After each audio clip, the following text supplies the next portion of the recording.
Hello everybody, and here, and welcome back to Spice and Wolf, episode 20, which enters a new arc, the last arc of the season, and I hope soon enough we will get a confirmation of a second season, hopefully also double core. I would hate for this series to end here, and then it's like 3 years of waiting until the next season. I hope they have something in store. Maybe not immediately for the what would it be, fall 2024 season, but at least, winter 2020. Would that be still winter 2024? No, that would be winter 2025, right? Or maybe spring 2025, right? Something along those lines. That would be preferable, but of course, that remains to be seen. This arc, apparently, did not get an adaptation yet. In the previous adaptation of Spice and Wolf, they just completely skipped it for reasons unknown to me.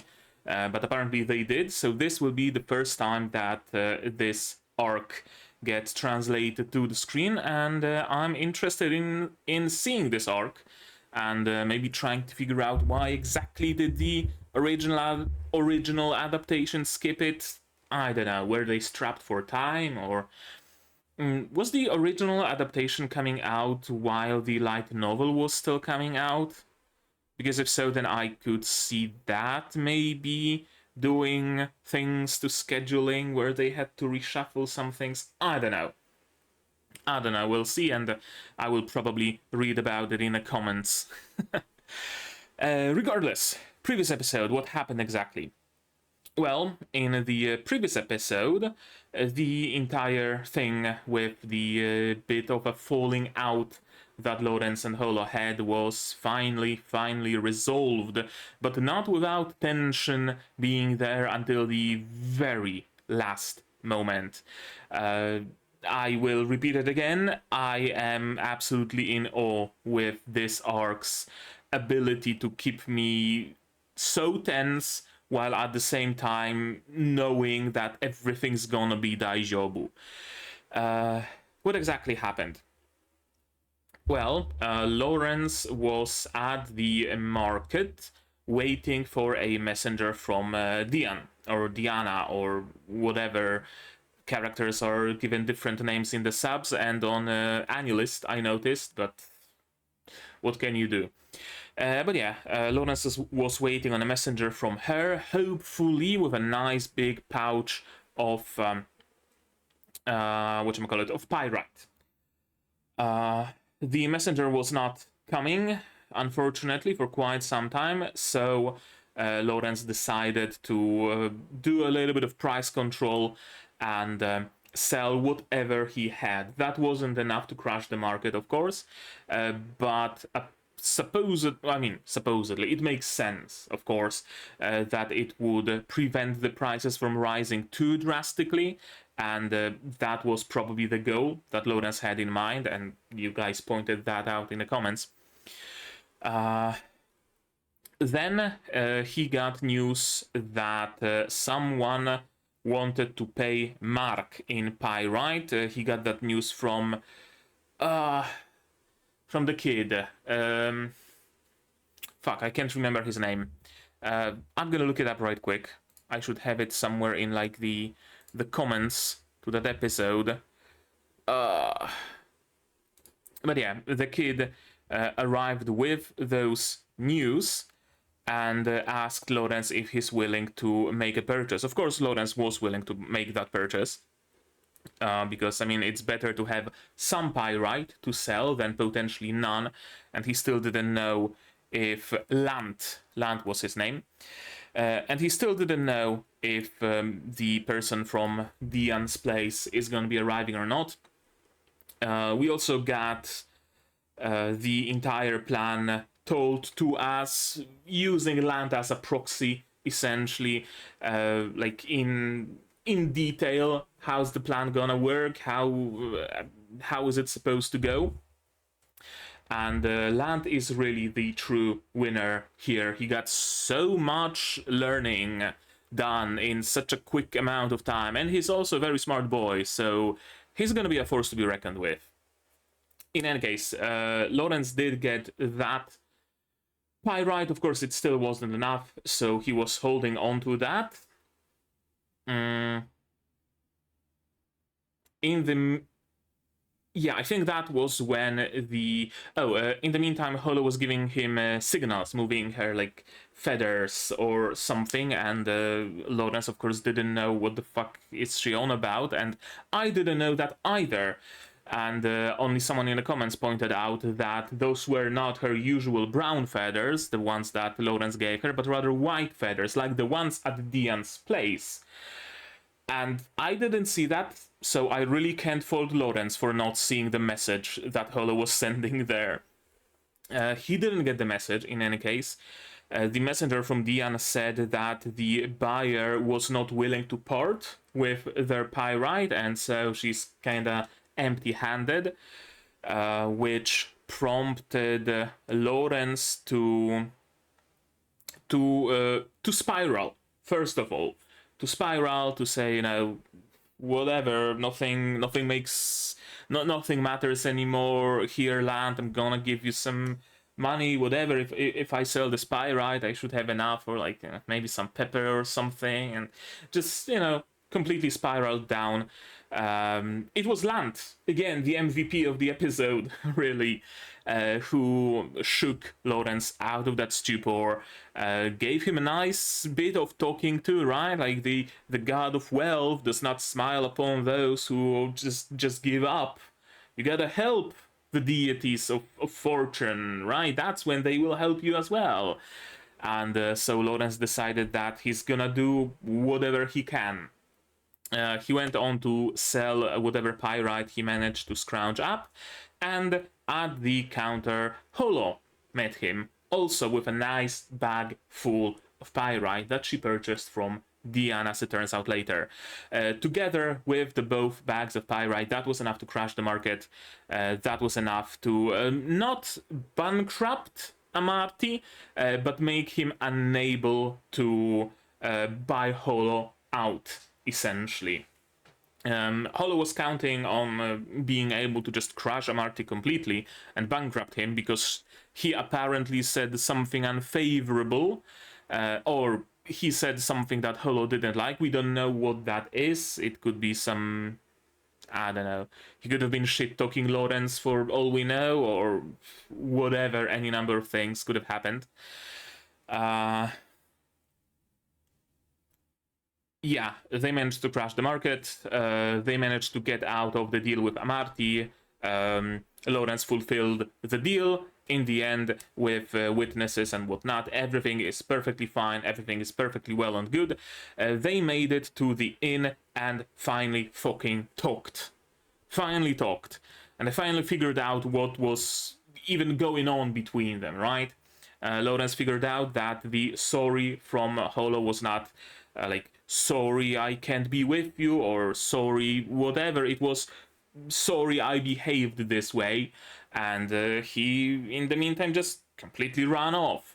It was explained between them that Holo was, when she gave the innkeeper the package with the marriage certificate and whatnot, she was waiting up there hoping for Lawrence to run in and ask her what's that all about and try to convince her or whatever, but Lawrence meanwhile ran off to do his own thing. So they had a chance to clear the bad blood between them. They had a chance to grow as characters a little bit, I would say. Holo finally heard the answer to "What am I to you?" and the answer was a little roundabout, if I'm to be perfectly honest with you. It was, it was not a straight up "you are the woman I love" or anything of the sort, but it was still a good answer. Lawrence still effectively told her that, yeah, I still want to travel with you. You're my precious traveling companion, but spoken in a little bit more like flowery words. It was also revealed that the seller that Diane was about to sell the pyrite was Holo herself, and the entire plan was kind of sorta concocted by Diane. Holo went to her to convince her to create, like, spin a new story about Yoitsu, that, oh, you know, I heard rumors that Yoitsu might still be there, and send it to Loren so that they have a reason to go there after all. But Dian came up with a much better idea. A little bit of a test for Lorenz, right? Does he actually care this much about Holo? What's he willing to do for her and stuff like that? And that was the test, and Lorenz seems to have passed. We also learn that Dian herself is not human. She's a bird, like a big bird, and she turned human, and she fell in love with a monk, if I'm not mistaken. And then her love got, I don't know, betrayed? Something, she was cheated on, I don't know, or the monk died, I'm really not sure. It had a bad end in general, and that's why she was wary of having another demi-human like herself attach herself to another human just like she did, hence the test. And Holo said that, you know what, no matter whether Yoitsu is there or not, I still want to go there, I still want to see that. Maybe they rebuilt, maybe some remnants of my tribe are still around, maybe in some neighboring villages. We don't know that, right? Exactly what I was exactly what I was saying, right? Sure, the place might be destroyed, but the people still are there, and also it's been thousands of or hundreds of years. They had the time to rebuild. They might have. The fact that the village was destroyed 1,000 years ago doesn't mean the village was never rebuilt after all. Then we joined the festivities, and that's about it. Yeah, I think that about covers the episode. 12 minutes. Well, that better covered the previous episode. And in today's episode, as I said, we're gonna see the beginning of a new arc. I hope it's gonna be a little bit of a continuation still. I would very much like a bit of a transitionary episode, if that's even a word, right? I would like Holo and Lorenz to visit Mark's place, right? Mark invited them, why not take that invitation, have some fun, talk a little bit, right? And maybe that could flow into the beginning of the next arc. Or we could just have essentially a cold open of the next arc. We'll see how it goes. I don't know. I have no idea. The title of this episode has something Church Girl and Miller Boy. I think the title is something like that. So we're gonna meet the last two remaining characters from the opening, and that would be Elsa Stingheim. That's the church girl, and the Miller boy. Would that be Evan Goam? I don't know. We'll see. We'll see their name. We'll meet them probably in this episode, and we'll see where it goes. Also, apparently, this arc is significant enough that they gave us a new bit of whatchamacallit, key art. So I'm probably gonna use this key art in the thumbnail, maybe as one of the versions, because YouTube does A/B testing now, or just straight up as the new thumbnail. I'll see about that. And we will see where this episode takes us, right? Shall we? To do that, you will of course need your subs to follow along with me. I'm gonna need my sound to hear what's going on in the show. And I'm gonna have to ask you for support. Support the channel if you want monetarily on Patreon, YouTube down below, or not. Share my content, spread the word. It costs you nothing and helps a lot. And with that out of the way, we can start watching episode 20 of Spice and Wolf in 3, 2, 1, go.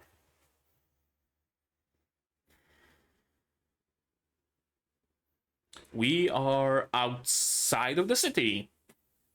Okay, I guess we're not staying.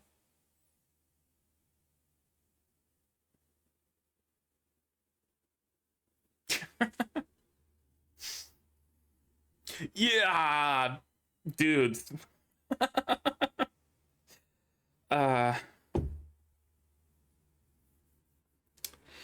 Yeah, animals and their tails, eh? I have a cat, I would know.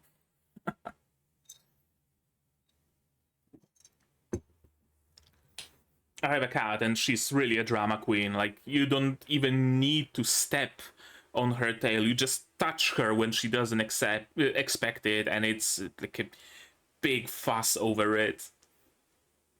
And she's also black, and she likes just laying down in the middle of the corridor. So, that doesn't help. Yeah, our two brand new characters. I wish we got like a little bit of an epilogue to the previous arc, right? Like, let's see what became of Amarty. Let's have Lawrence and Holo join, take Mark's offer and meet them and have some fun, right? If there's any criticism that I would have of this show, is that it's kind of lacking those epilogues a little bit, right? Like, the arc ends, and then pretty much immediately the next arc begins. They don't really, like, flow necessarily one into the other. It's a very minor complaint, just so we're clear.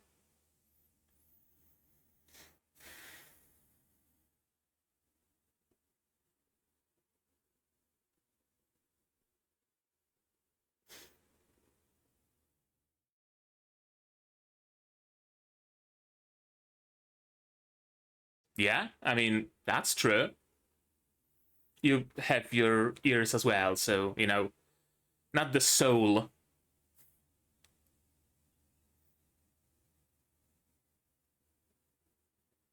You have a comb, don't you? Yeah, he doesn't give a fuck. Ori is very tired.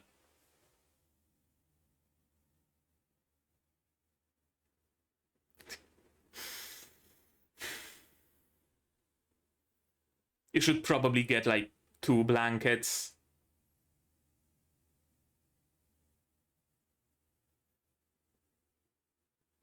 Still wearing the fur collar from Amarty, though, I noticed. Hmm.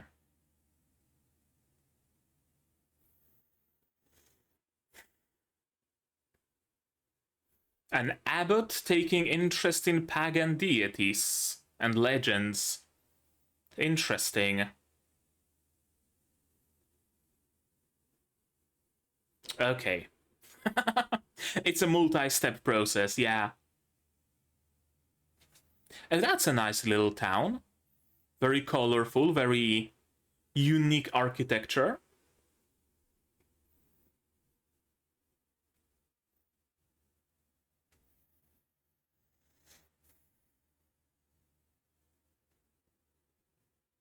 What did you buy this time, by the way? Oh, flour.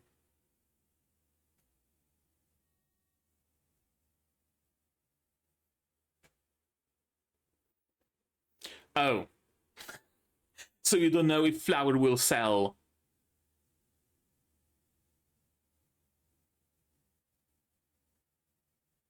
Though, I mean, sure, flour is probably a safe sell.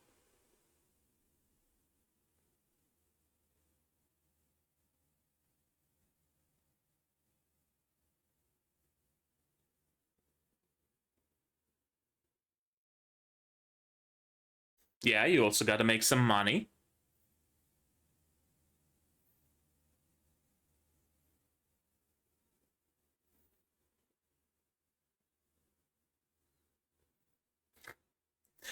Oh, she's petulant, isn't she?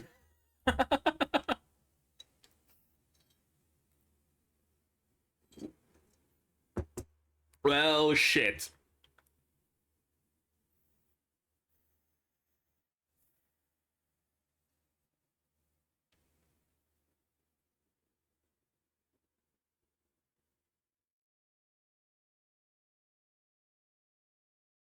Hmm.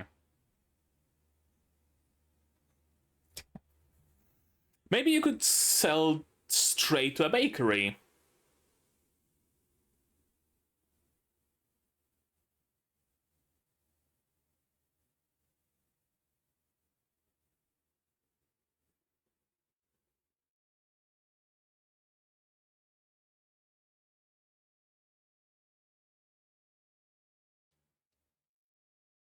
Yeah, very big and very red.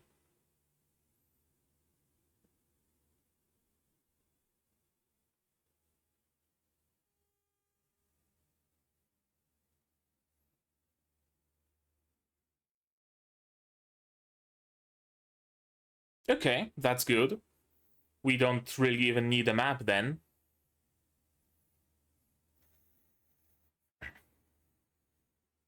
Are they gonna buy wheat in Terio? Tero? Do you wanna ride all night? Sure.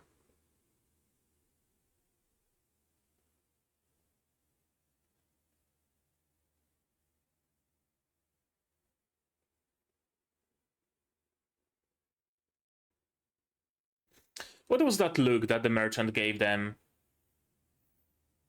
I don't like that look.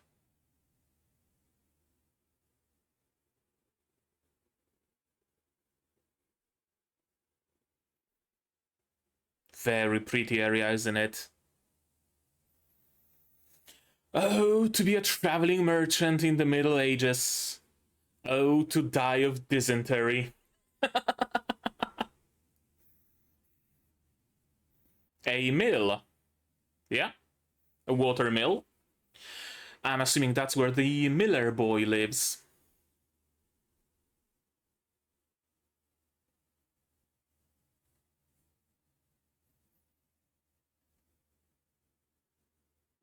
Oh? What's going on?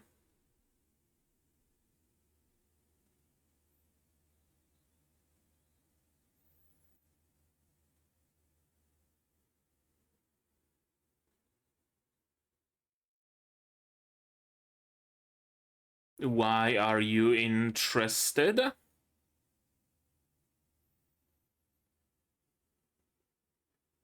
Okay, so not a town, more like a village. Gotcha.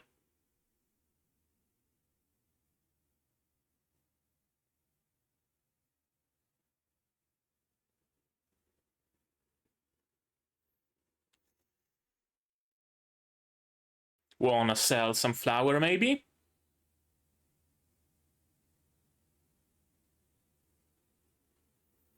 Yeah, undoubtedly. What's that gotta do with business? Doesn't have the feathers, though. Oh?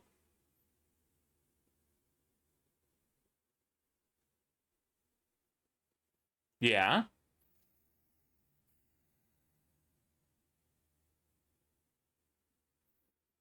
A bit of a schism?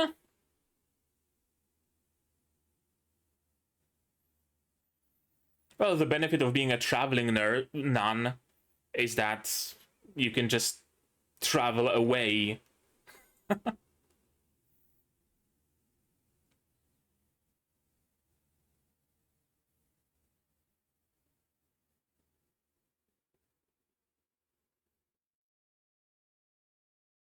No, you gotta pay the toll.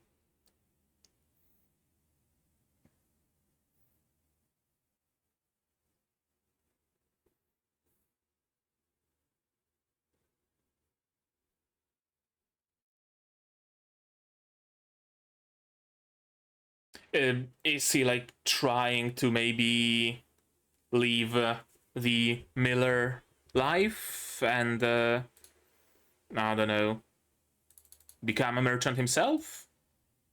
Something like that?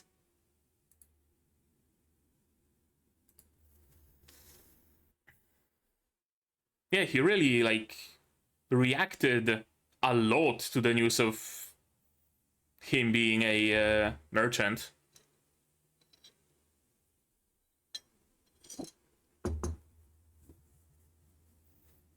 Why?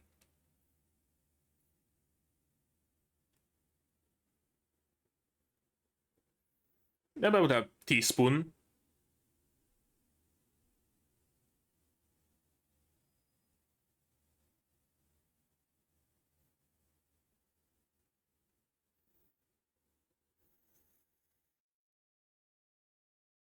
Oh, gotcha. Yeah, it would make sense that rumors like that would be spreading.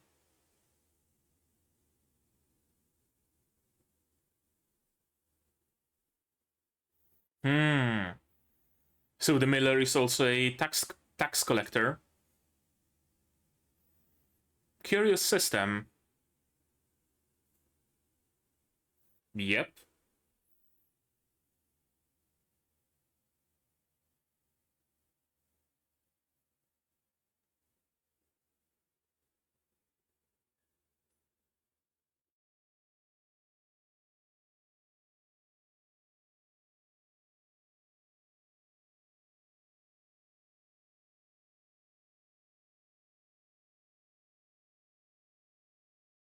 That's the church.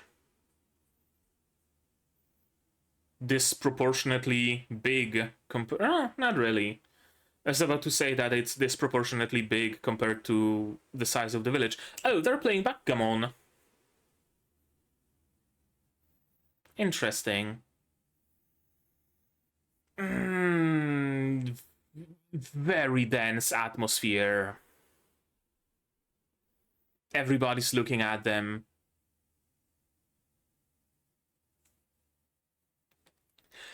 Ah. Oh yeah, that's giving me the creeps.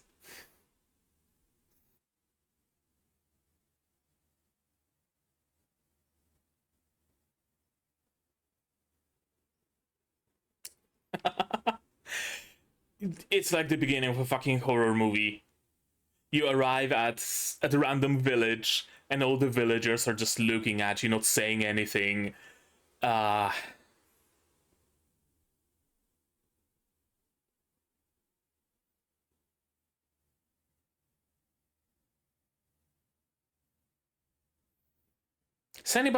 is anybody gonna be able to hear light tapping like that? No, apparently.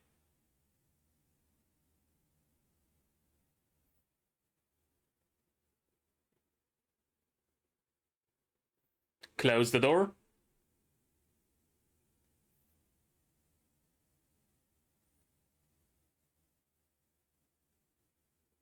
No. Sure enough, the church girl.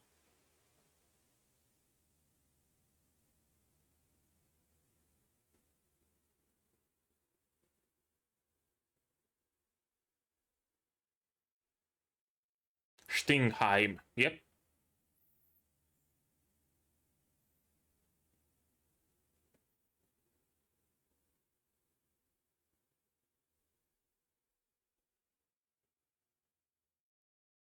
Ah.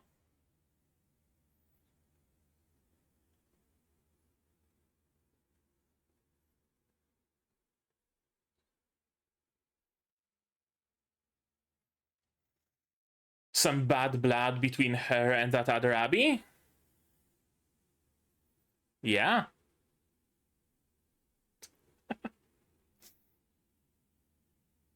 Yeah, I wonder.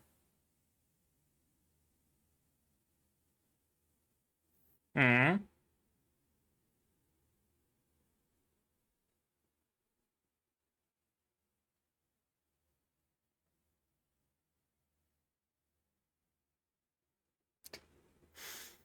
Yeah, you gotta placate her a little bit.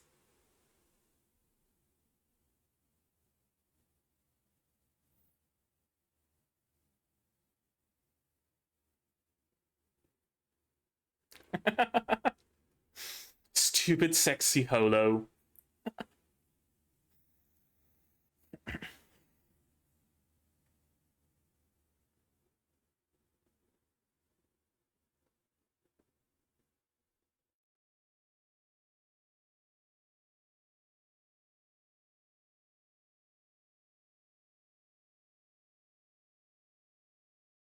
Yeah, no sweet bread, just dark rye.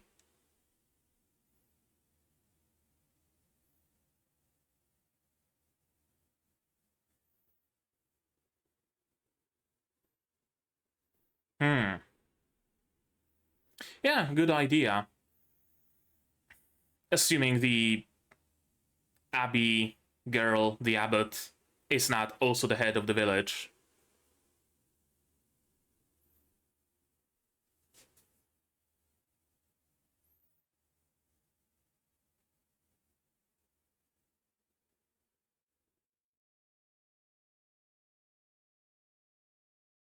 That's a lot of beds in this room. It's more like a hostel, I would assume. Why is everybody just outside, sitting around, doing fuck all? That's creepy. This entire village is so incredibly creepy.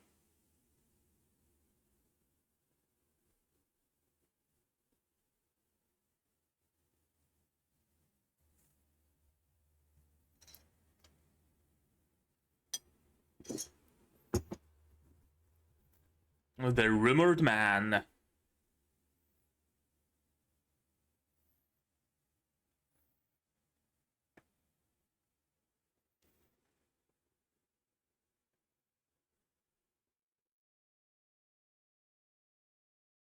A bakery? Or just a regular kitchen? Yeah, so probably not gonna be able to sell any flour. That's a dragon? A snake? Sculpture? Or taxidermy?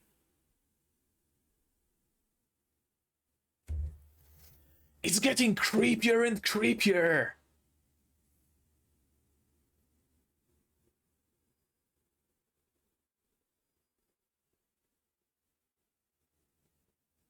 I mean, yeah, merchants do make business.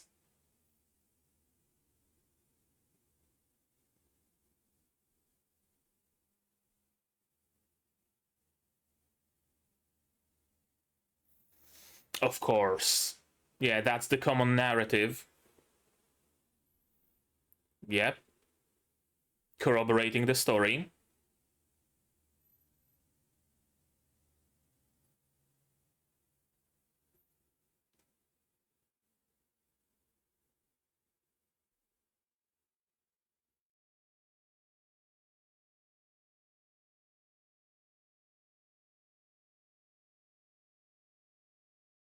Hmm?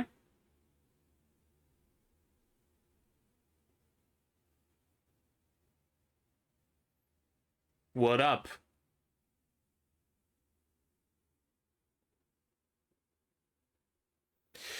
I really don't like this town. I really don't like this town.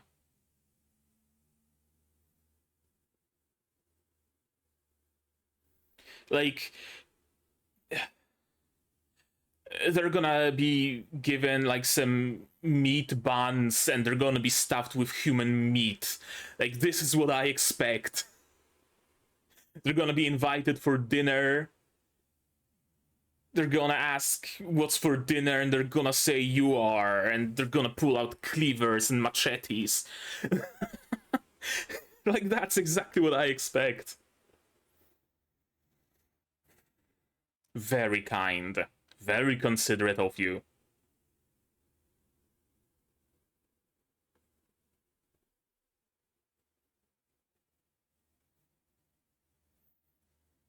Yeah, I mean, you're up north.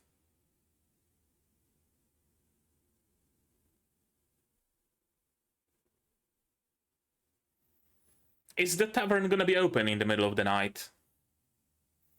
In a tiny city like that that doesn't really see uh any travelers. That's the miller going for the abbey. A budding romance, perchance.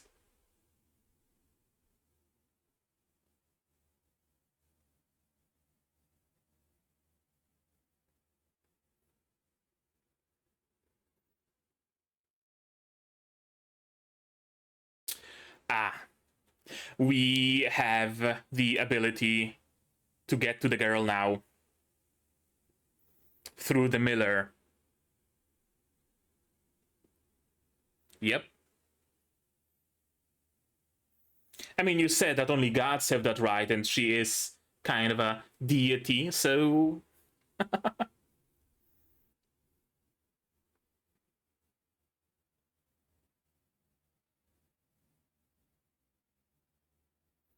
Studying what? Oh, yeah, studying romance.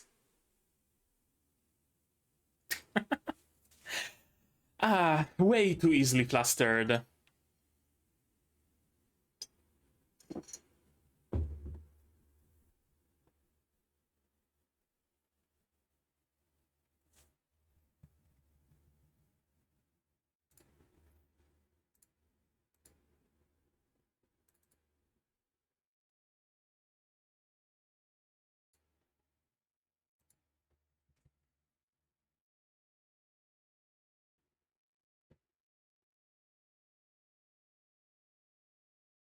No. Or he's trying not to, at least. Yeah, go to that tavern.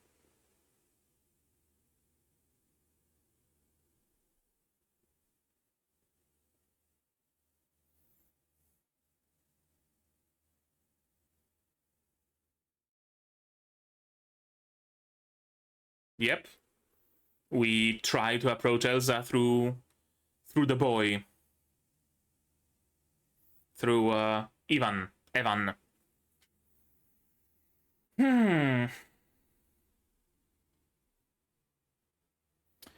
Why would she... Oh, there is that white serpent on the tree. That was on the table of the elder. Some sort of a serpent deity? Is that what the schism is about? Elsa started researching the local pagan legends and deities and discovered that the original protector deity of the area was the serpent. And so the villagers started worshipping it. That gave them better harvest and whatnot. And the church doesn't like that very much. That's a possibility. Oh, that's the scene from today's episode. And that's the mill, and that's the village with the big round stage up top on that map.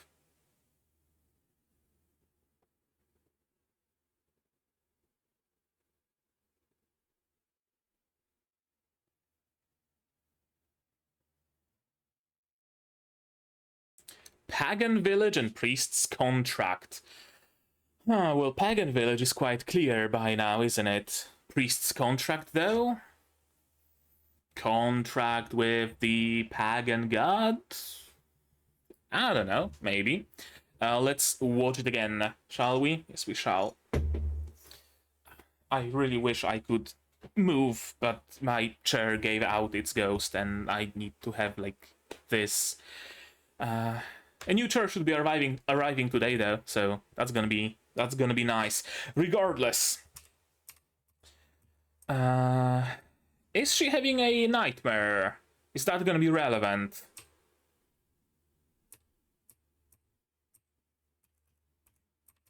Yeah, and straight into the opening, basically.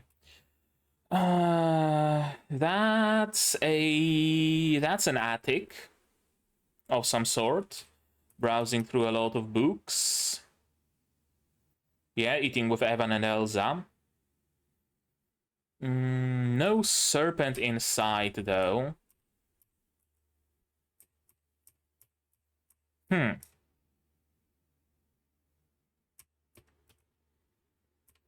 This episode is really mostly just banter between the two of them, isn't it?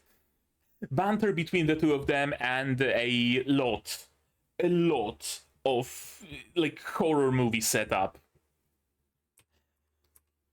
Yeah, you gotta pay for that. With some sweet bread and preferably preserved peaches.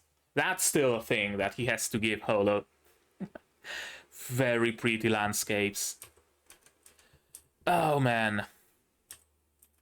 It's, this show really makes me wanna buy like a little cottage in the Alps or somewhere with with a vista like that when staring out of the window.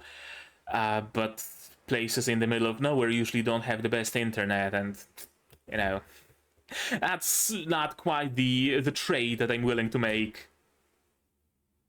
Diana told me that there's an abbot who collects various stories of pagan gods there. Yeah, that would probably be Elsa. No, that's the. No, he's talking about the abbot in the other place, right? No, we're talking about the town where Elsa lives. The abbey is in a very secluded place. No, no, they are looking for an abbey where the abbot collects stories about pagan gods. Nobody knows the location of the abbey, except maybe people in Terio. Right, gotcha. We don't know how to get to Terio, so we gotta ask someone. Is this piece of roof just falling apart, or is it just a bit of just random roofing over there? I don't know. Very nice architecture of this city, by the way. I really like how every city has like a little bit of a distinct architecture to it, right? That's cool. And this one in particular is like very vivid colors and very interesting shapes and a lot of rounded shapes as well. It's a bit of a fresh breath of fresh air after having spent like what the last couple of arcs in towns that are just drab and grey. I wish to eat sweet bread. Yeah, gotta sell flour. Thought a town of this size would have rich nobles or a large church that would buy some. Well, they do have a large church, sure.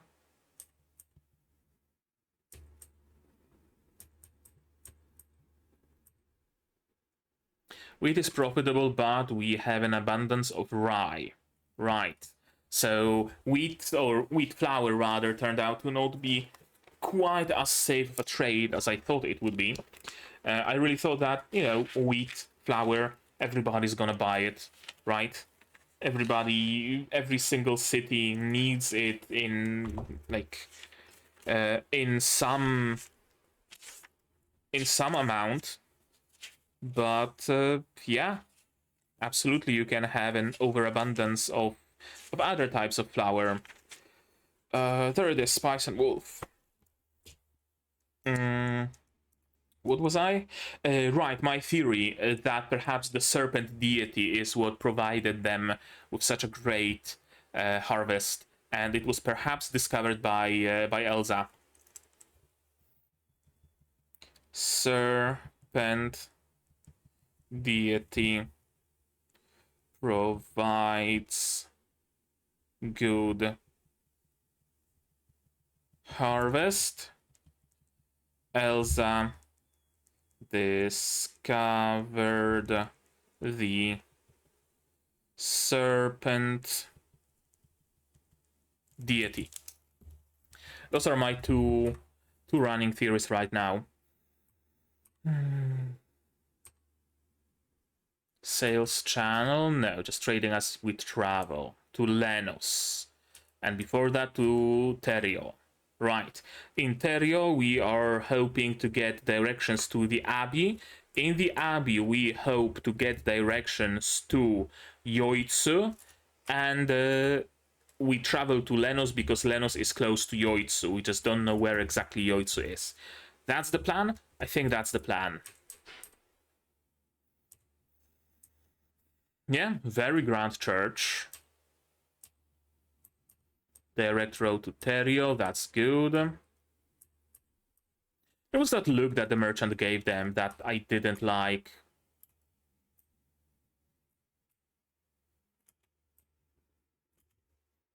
Where was it?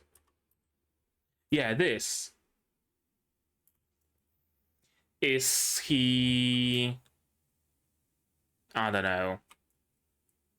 thinking about the possible chance that passed him, right? That he could have traded wheat but didn't, or is he looking at them with worry because he knows what they're getting themselves into, right? That there is some sort of a schism, that there is some sort of animosity around that area. Maybe that he knows more than he's letting us know.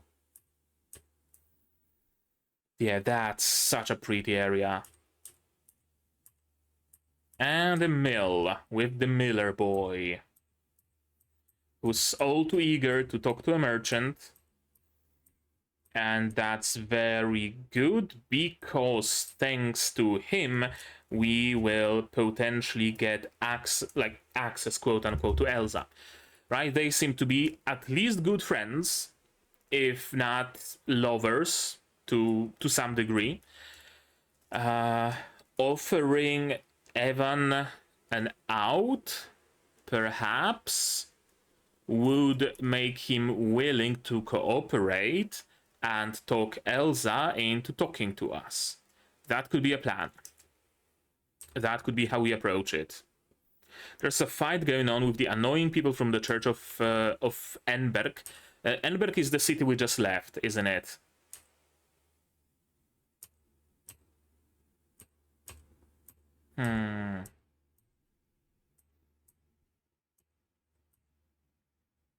Yeah. This is interesting. It's like being a shepherd. Necessary job, but a lot of towns and villages don't like them. Because when you mill a lot of grain, you just get a little flour, and so people spread rumors that the millers always steal flour. That's like so incredibly on point. You know, that's so incredibly on brand. Like rumors like that about professions. There's like plenty of rumors like that going around. Can I remember any like specific one? Well, there's the obvious thing where you see a chimney sweeper walking the street, then you grab a button on your clothes for good luck. Not quite the same thing, but you know, similar. What else? Yeah, nothing in particular comes to mind. Besides, you know, the usual that if you hire a cheap crew to, I don't know, paint your house, then they will just water down the paint and sell the remaining part or use it for another construction work or whatever. But that's pretty common everywhere, or at least, you know, a thinking like that, or fears or worries like that. So not quite the same thing, but it's so incredibly on point that there would be like legends basically like that about people's professions, based on essentially nothing, based on not even a misunderstanding of how things work, but very like simple understanding of how things work. Does that make any sense? Right, like the same way that people figured there must be a god of thunder that strikes the earth, because they didn't know that thunder happens because of the electrostatic difference in charge between the clouds and the earth, right? They had to explain that somehow, and so people explain the amount of flour by, oh, the miller stole some for sure, right? And this is also very interesting. Water wheels are usually owned by the landlord. So basically the miller is a direct employee of the landlord, so why hire an additional tax collector if the miller can go collecting taxes? That's really cool. I really like tidbits like that in this show, because it really shows me that there is a world there that actually exists, right? Like, that it's not just set dressing for the story being told. It's not just a game board for our characters to move through, right? It's not just a stage. There's an actual existing living world with years and years and years and millennia of history, and people creating all sorts of things, like the thing where the miller is also the tax collector, because of course it would make sense in this context, wouldn't it? This world is truly, truly alive. Yeah, nobody pays their taxes happily, exactly. And so he's probably looking for a way out, indeed. Kinda like, well, Nora was looking to change her profession for different reasons, but he's also looking to change his professions. What could it be, though? Like, what could a miller do other than milling, really? Very nice area. I really like those aerial shots, because they really show you just, I don't know, how real it looks, right? Like, if you were to change the artistic style of it, you would be able to you could mistake it for a map of like a real Middle Ages settlement or whatever, right? Because where do settlements get created? Well, alongside roads. Where else? We still have plenty of villages in Poland that are just a road and 2 rows of houses on both sides, and the rest is just farmland. And that's basically it.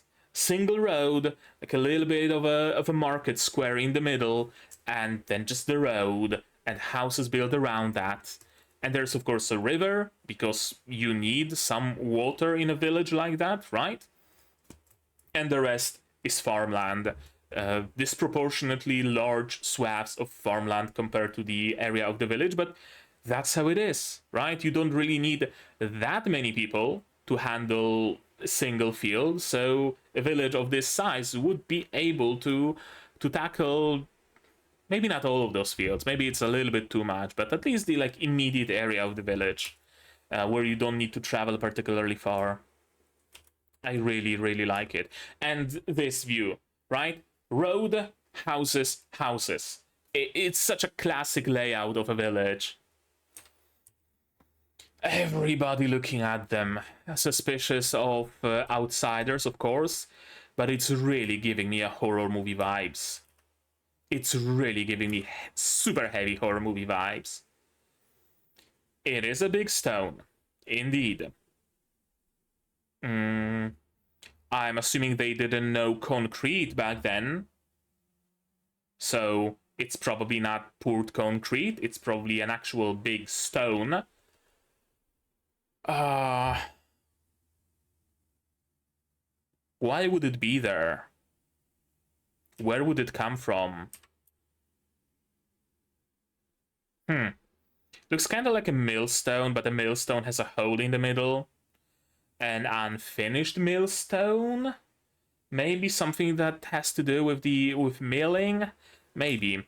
Also interesting, the tree right next to it is dead, but the trees around are not. It's the only dead tree in this entire area. Why? Festival ceremonies, dancing, holding meetings, yeah, or human sacrifice.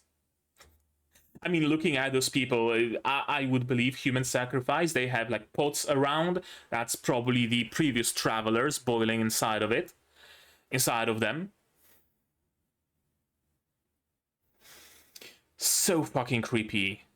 And the weird stone and the dead tree just compounds the creepiness of it all. This is such a creepy shot.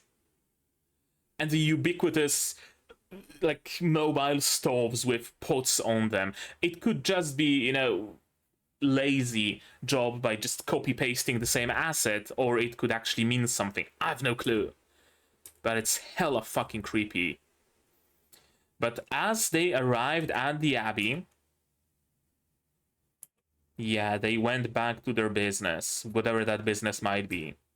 Probably human sacrifices and cannibalism.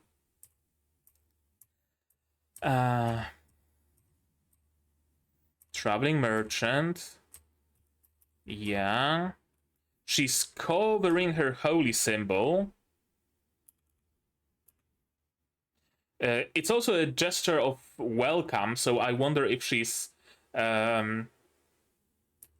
deliberately covering this symbol, or is it just like convenient to give us the big reveal of she is the priest. It's not just any random necklace, it's the priest's necklace.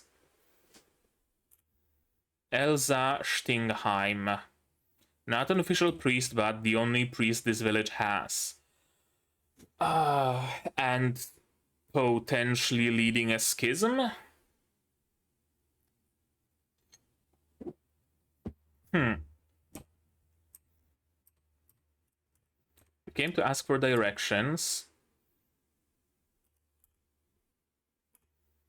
Diendran Abbey. Cared for by Louis Lana Stinghild. Stingheim, Stinghild. Very similar surnames. Family?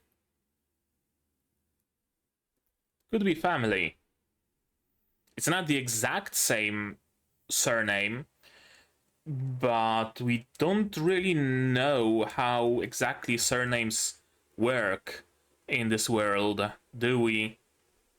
There could very easily be some like form change to surnames, right? It's a thing in Polish, or well, used to be a thing in Polish, where the form of the surname, first of all, most surnames have their masculine and their feminine form. For example, you could have, I don't know, a masculine form of the surname that stems from blacksmith, Kowal. Male form would be Kowalski, female form would be Kowalska, for example, right? It could be a discrepancy, a difference like that. Another thing is, what would be a good example? Yeah,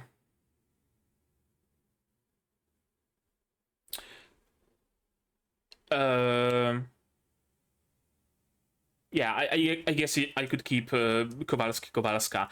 A daughter of Kowalski would be Kowalskówna. Now, it doesn't quite work with this exact surname. It would work with, I don't know, Błaszczykówna, for example.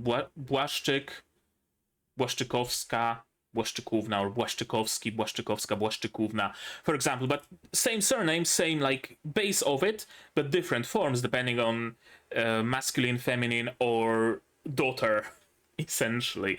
So it could be something like that. I could see that being the case. Louis Lana Stinghild. Stinghild is family of Elsa Stingheim.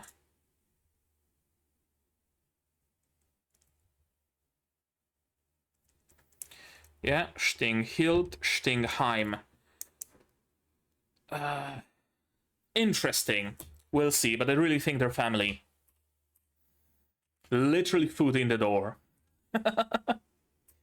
Father Franz is dead, unfortunately. I don't know about the abbey you speak of, and I'm very busy and also very angry.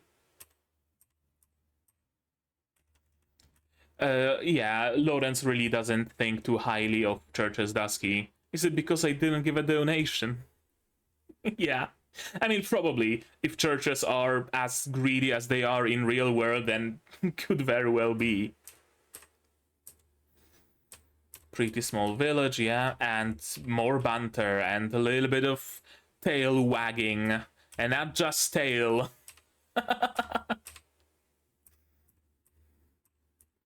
Yeah, this episode has a lot of banter between them. That's good. That's cool. Like, we spent so much time in the previous arc with Holo and Lawrence being separate that we're just kinda making up for the lost time with additional banter between them.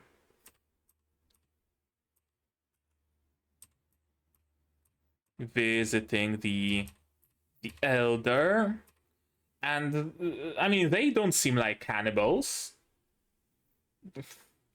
But usually cannibals don't seem like cannibals, so what do I know? Sem, middle of something. Middle of turning the wheat we harvested into bread. Yeah, so probably not going to be able to sell any wheat here. I thought that this is going to be some, I don't know, like an actual dragon or a serpent or something, right? Like this entire village is the center of a cult of the serpent or something, and a talking serpent lives in the elder's house, right? Like the way that Holo is a woven deity and Dian would be a bird deity, this would be some sort of a serpent deity that could maybe take human form. I thought for a moment even that after it was revealed that it's just sculpture, taxidermy, we don't know really still. I thought that maybe, just maybe, Elsa is a serpent deity like that, taking the form of a human. I don't know. Just a sculpture. Or again, taxidermy.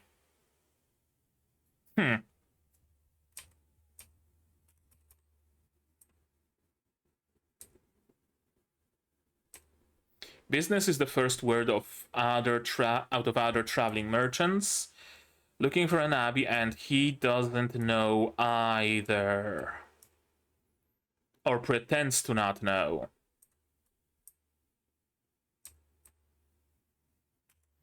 Yeah, the banging on the door.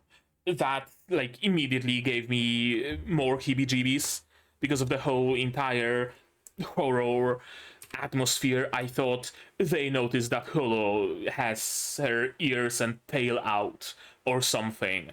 Or they came here for Lorenz because Lady Elsa demanded his head, or, you know, I expected anything like that.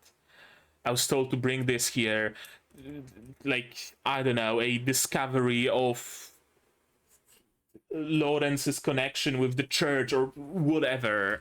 Like, everything that happens here is just so incredibly creepy. More banter. No one in the square, yeah, no stalls. Yeah, I wonder if they're gonna be able to find a dinner at a tavern. Like, taverns in large cities make sense that they're open at night, right? Lots of travelers, lots of people going to and fro. You're gonna make some good money selling stuff at night. Same reason why, I don't know, McDonald's in my city, McDonald's in like more not quite city center but nearby is not open 24/7, but another McDonald's that's en route from the airport is open 24/7, right? Because some people might arrive here at night, and when they're going where they need to go, sure, let's eat at McDonald's. Nothing else is open, right? So it makes sense in places of large amount of travelers for a tavern or an inn to be open at night. But in a tiny backwater village like that, does it even have an inn, right? And if it does, what point would there be to that? Well, not an inn. They are at an inn, a tavern. What point would there be to a tavern being open at night? I don't know. And here is Evan running for Elsa. And a big glomp soon as they meet.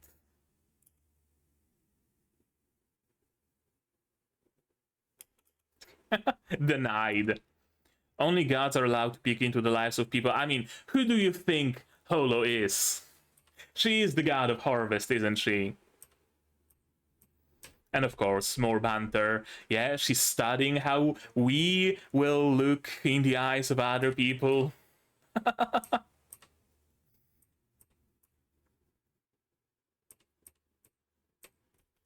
Those bedroom eyes.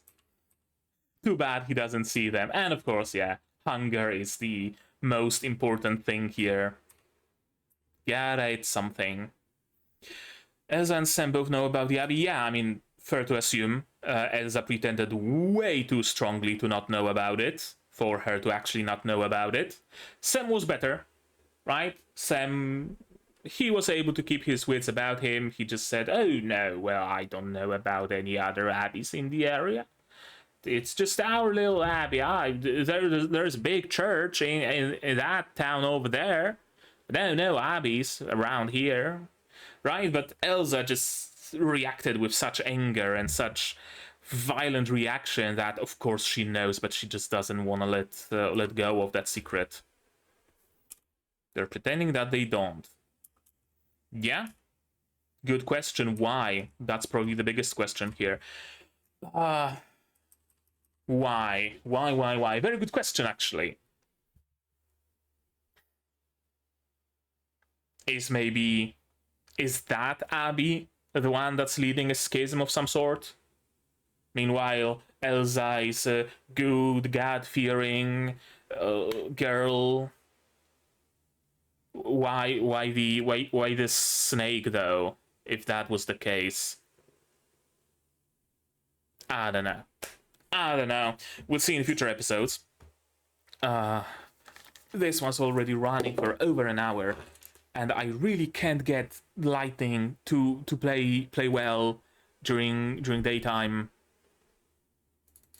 It's so easy to light my room at night and have like satisfactory, I don't know, color and shit, but during daytime it's just borderline fucking impossible.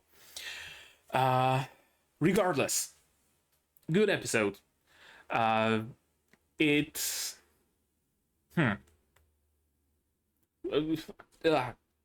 sorry, I'm having trouble thinking recently.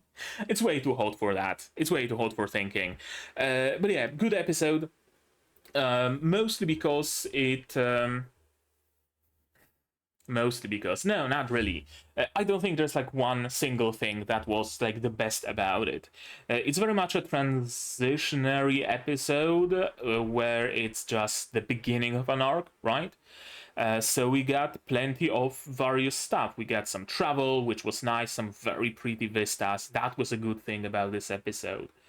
We got some very nice banter between Holo and Lawrence, perhaps even more than before, but it makes sense because we were starved of that for so long, so they're making up for it. And also, Holo and Lawrence themselves are making up for the time that they spent apart, although apparently it was like a single day that was just simply spread across like 3 episodes. But they are also in a different like space, I guess, and in a different point in their relationship. So the banter is also a little bit different. It's a little bit more safe in the way where they both know that they can allow themselves to banter a little bit more because they know where they are for real, so they can joke about possibilities and hypotheticals easily because they know that those hypotheticals either will or will not come to pass, right? You get what I'm saying? I don't know, maybe, hopefully. It has to do with my comment previously on like previous episodes where they were joking around a lot and having a lot of banter, but they didn't know where they stand, right? So any joke about, oh, I'm gonna leave you, was like hitting home because Holo didn't know and Lawrence didn't know, is it for real or is it still just banter? Now they know where they stand more firmly, so they can allow themselves a little bit more banter. And Holo can allow herself to be a little bit more straightforward, bantering about the relationship, so that's cool. Some really nice world building around the miller, that was cool.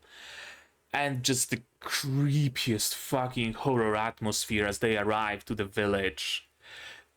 I still firmly believe that they're fucking cannibals. They're probably not. They're probably just wary of strangers. Perhaps they are wary of the church because they turned back to being pagans and worshipping the serpent god or whatever, right? It's probably something like that. But it's really giving me the vibes of the pods being full of human meat, and Lawrence and Holo getting invited for a dinner and being told that they are the dinner. That's a classic. It's just so fucking creepy. I also like how many clues we got, how much material we got to work with in just the span of this single episode, right? Sometimes when an arc begins in a story, be it anime or manga or whatever, we are left kinda hanging, right? Like, okay, that was the introductory episode. Now we're gonna wait for some more detail, and then we're gonna be able to start speculating, start theorizing. But right now, in the first episode, we don't really have any detail whatsoever. Not in this case, right? I can, right from the get-go, theorize about the possibility of getting to Elsa through Evan. For example, building rapport with him and using that to get to Elsa, to convince her to talk to us. I can already theorize about Elsa and Louis Lana being family because of the same surname that we got.